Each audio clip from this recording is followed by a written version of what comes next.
So I'm gonna have one that's bought and one that's built. Whoa. The one thing I tried to save money on,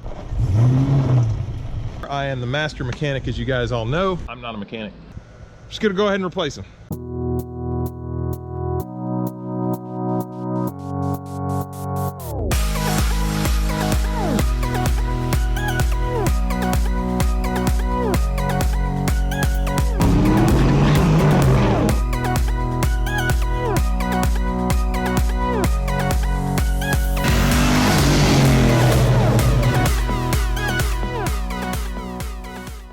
Hello and welcome to Gearhead 704. I'm Matt. Today what we are doing is we are continuing to work on the SSP FHP rear end.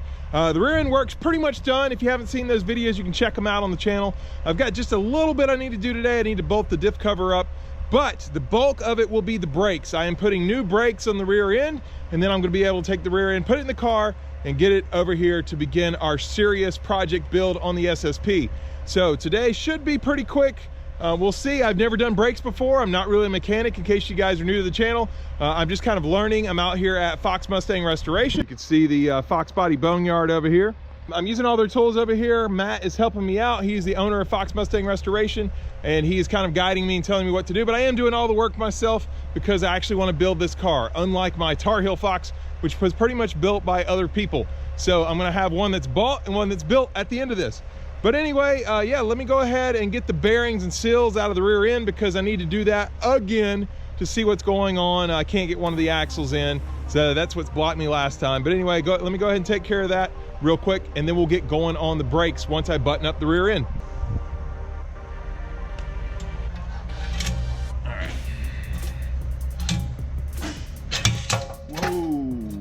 Whoa. Okay, so things are going a different direction now. I did get the seal and bearing out, and unfortunately the axle is kind of bent. It's not in the middle where it should be. Let me pull it out a little more to kind of demonstrate. All right, I don't know if you guys can tell in the video, but it's leaning towards that way instead of being kind of right in the middle. We tried different axles, no change there. And I thought maybe it was the bearing why it was so tough to get the axle in, but I think it was because it was binding there. So when you actually look at the spider gear here, you can see that one side is a little higher up than the other. This one here is a little more recessed in there, and you know, you got the clutch packs under there. I think what happened maybe is that one of the clutch packs is not seated properly. We'll see. It could also be the spider gears. So I tried to save money and I reused the spider gears because they looked okay, but you know, maybe they're not okay. I still have the other ones there. So I actually have to tear this down again and pull it out and see what's going on. So I'm gonna go ahead and do that.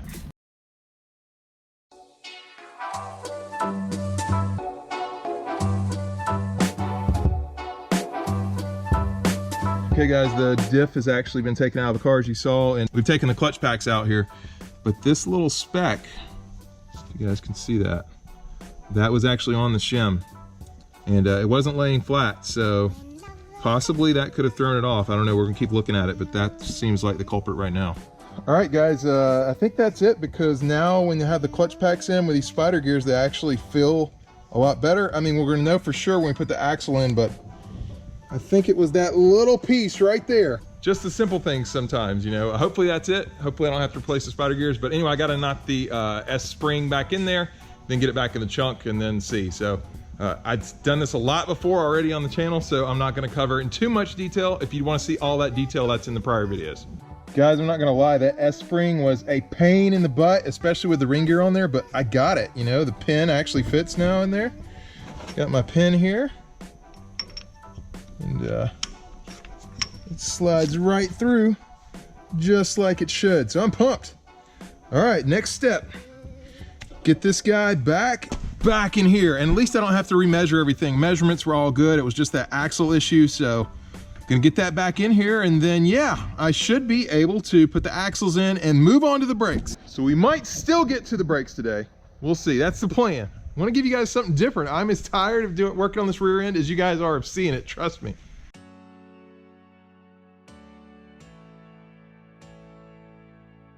Okay, no bueno, guys. So I'm gonna show you what's going on here. The axle is still not going in the right way. Let's take a look at this side here. All right, this side it's working. You get it right here. I have to tilt it up a little bit. This is me because I'm trying to use the camera.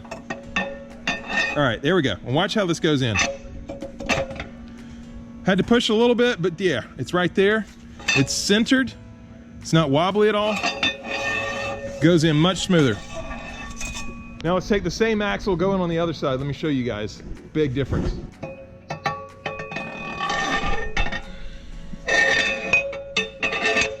All right, here we go. All right, a lot more up and down. And look, it's still sticking that way. It's not centered. I mean, you push here and it comes back. Watch, push, fly back, push, fly back. And it's really, oh, all right. Thought I almost knocked the rear end off the jack stands there, but yeah, so that side is binding. I think it is the spider gears. The one thing I tried to save money on and not replace, I mean, they look good visually. I'm just gonna go ahead and replace them. I'm gonna go ahead and replace the spider gears.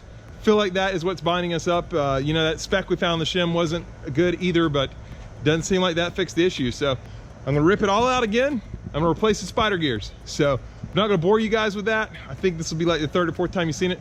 So I'm just gonna take care of it real quick and I'll let you know what happens. All right, so I told you guys I wasn't gonna show you much of this, but I do have the old spider gears right here that have been removed. These are the races, of course, and the new spider gears are already here in place. So gonna get these on. Hopefully that's the issue. I'm hoping it's the spider gears. Like I said, it's the only part of the entire rear end rebuild I did not replace. If that's not it, might have an issue with the housing. I don't know. But yeah, let me get the spider gears in, get the S-spring back in, assemble all that, you know, put the differential back into the housing, and let's just see. Let's see how the axles go in. Okay, so the differential is in, and it seems to have actually fixed my problem. So change the spider gear, like I said. Look how much smoother this goes in now. I gotta lift it up here. Get it. All right, here we go. Ready? Boom.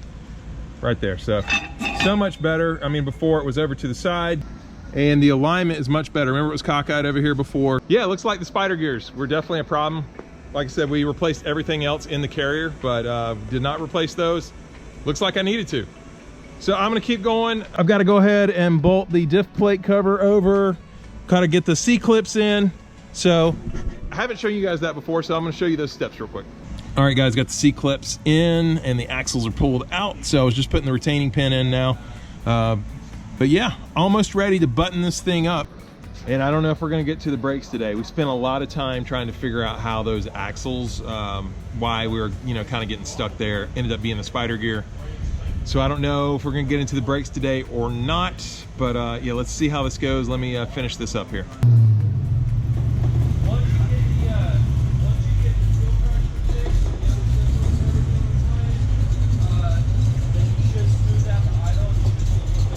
Yeah, so guys, this is the interior of this car I was just showing you, and they won actually worst interior last year at FoxToberfest. And it's pretty cool they did, because they won some free interior parts for it. So, by the way, if you guys are not coming to FoxToberfest next year, or this year rather, if you're not coming to FoxToberfest this year, you definitely should. You can win things like worst interior, but it's pretty sweet, Celine.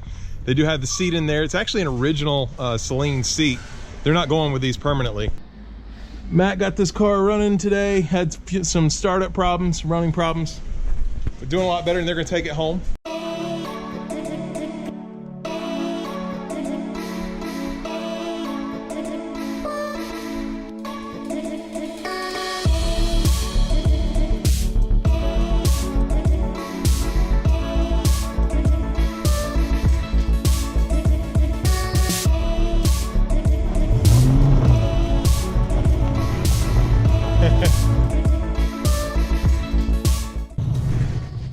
All right, if you want to see more of that car, that's Holly's car, I've got her Instagram, and I will put that up on the screen here if you want to see more of that Celine clone. It's a pretty awesome car, and they're promising me that they'll have the interior done next time, so it's going to be back on the channel. Look for that, and look for that fresh interior on that car.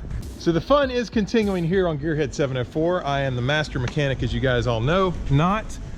That's what we said back in the 90s, not. We said that a lot.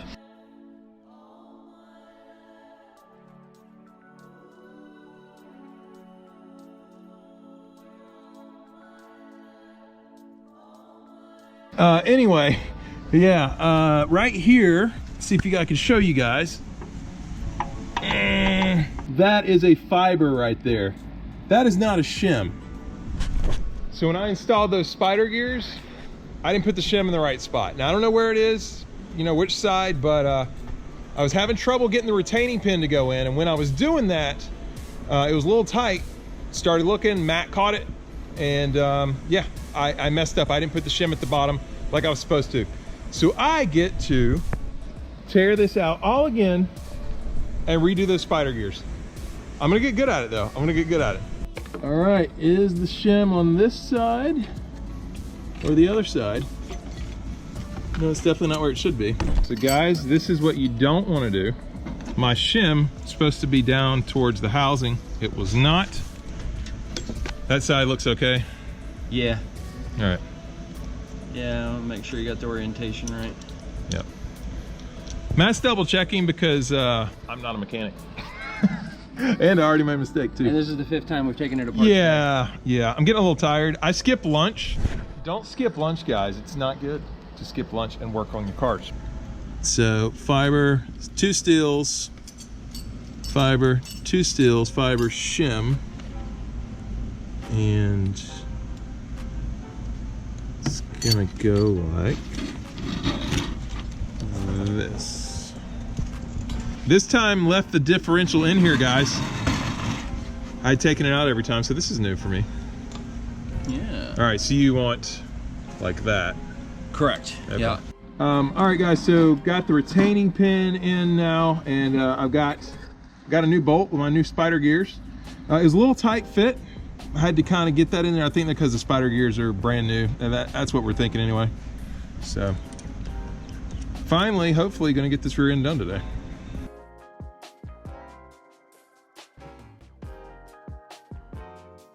It's finally time to get ready to bolt the cover down. I can't believe it, but what do I have to do first? Take a look at this, guys. Clean, you gotta clean. That's why I had the razor blade there. So I gotta clean my cover, clean my bolts. Then I'll be putting silicone down, and finally, I'll be buttoning up this rear end. Brakes, not gonna happen today, not in this vlog. I thought maybe they would. Ran into way too many problems there trying to get the axles in and the spider gears, and figuring out I did have to put new spider gears in it after all. Everything's fitting a lot better now though, so I'm glad that I found that. Unfortunately, it delayed the video, but the rear end is gonna finally be done, guys, and just here in like 5 seconds, unless I mess something else up, which I don't see how I can. So yeah, let me go ahead and clean this. Then I'll show you guys how I tighten it down.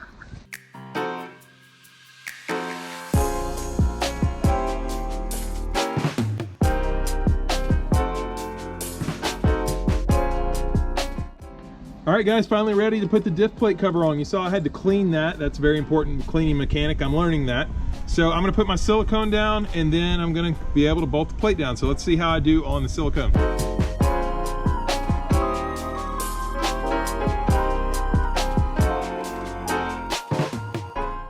All right, this is my silicone job, my RTV job.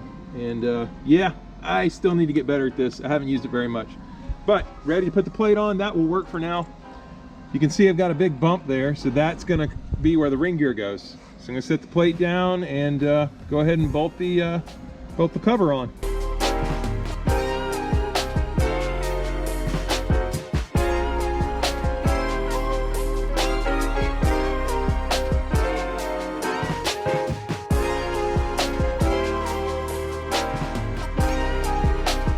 Cover is bolted on. Do you guys know what this means? Do you understand what this means?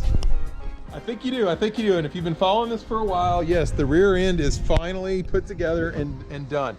The rear end is basically ready to go in the car, except for I'm gonna go ahead and do the brakes while it's out here. So that'll be the next thing. Gonna go ahead, set up the brakes, replacing most of those parts. Once that's done, then I'll be able to get the rear end back in the car, get the car over here. Project is continuing. But as far as videos, I think I will have the brake video coming up next. Anyway, done for today. Finally done. The rear end's finally done. I can't thank Matt. Thank you all for all your help, you know, guiding me and stuff. You're almost done. Oh yeah, I ought to put this in here. A little more work to do. This is fill plug, right? Yeah. All right, cool. So I'll get that on there. I do still have to put gear oil in it, but I'm gonna wait and do that when I get actually home, get it ready to put in the car. Then I'll put the gear oil in it. So Anyway, as far as this video goes, is the end of it. So if you did enjoy this video, please hit the like button. If you're stopping in for the first time, please subscribe, and we'll see you next time on Gearhead 704.